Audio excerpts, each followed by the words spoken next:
Al ver estas imágenes de un lugar emblemático sumergido bajo las aguas del embalse de la presa 3 de febrero, vino a mi memoria una historia que pocos han escuchado, pero que vale la pena que muchos puedan oír de ella. Hace más de un siglo, corría un fuerte rumor en la población de Carolina. Era un mito, una creencia, nada probable en ese momento y aún no ha sido probado a esta fecha. La creencia sugería de una riqueza inmensa que se conectaba a los ausoles y hervideros del agua caliente en el municipio de Carolina, en El Salvador.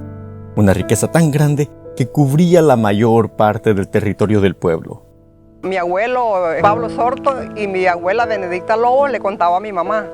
Mi mamá que ya falleció me contaba a mí y ella se murió de 87 años. Los ancianos de esa época carecían de estudios, es cierto, pero sabían cosas. Podían medir los tiempos lunares, sabían cuál era el mejor tiempo para sembrar, para pescar, para criar animales domésticos. Tenían una inmensa sabiduría para poder vivir y aunque el mito del que hablamos no ha podido probarse, en cierta parte ha tenido su cumplimiento. De que allí en Carolina había un cordón, decía ella, cordón que pasaba por debajo del pueblo y que iba a dar al agua caliente y que ese cordón, decía, era de oro. Efectivamente, algunos de los pobladores de ese tiempo decían que bajo la superficie de Carolina existía un cordón de oro, y este estaba conectado al agua caliente. ¿A qué riqueza pudieron referirse? La interpretación se presta para diversos criterios, y cada quien la apega al suyo propio. Ahí vas a ver que yo no lo voy a ver, me decía ella, pero yo me voy a morir, me decía. Pero esto ahí vas a ver después que va a pasar algo aquí en el pueblo, me decía. Pero ella no me decía que va a haber presa, que iban a escarbar, decía ella, que los papás de ella le decían a ella, decía que ella estaba jovencita cuando mis abuelos le decían en las pláticas, decía.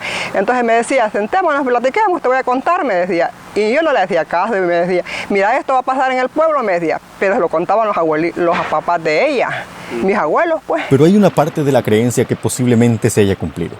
Los antiguos pobladores decían que vendrían personas de lugares más lejanos y escarbarían. Y cuando eso sucediera, el pueblo podría perderse. ¿Profecía o creencia? También eso se deja al criterio de cada quien y a su propia interpretación.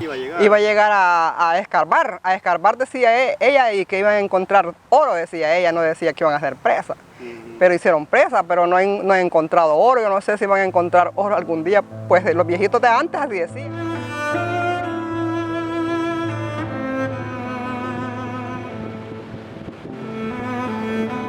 Fuera cierta o no toda la creencia, de lo que se puede estar seguros es que el oro ha quedado sumergido. Llámese energía geotérmica, llámese atractivo turístico, llámese como quiera llamarse. Hemos perdido el cordón de oro.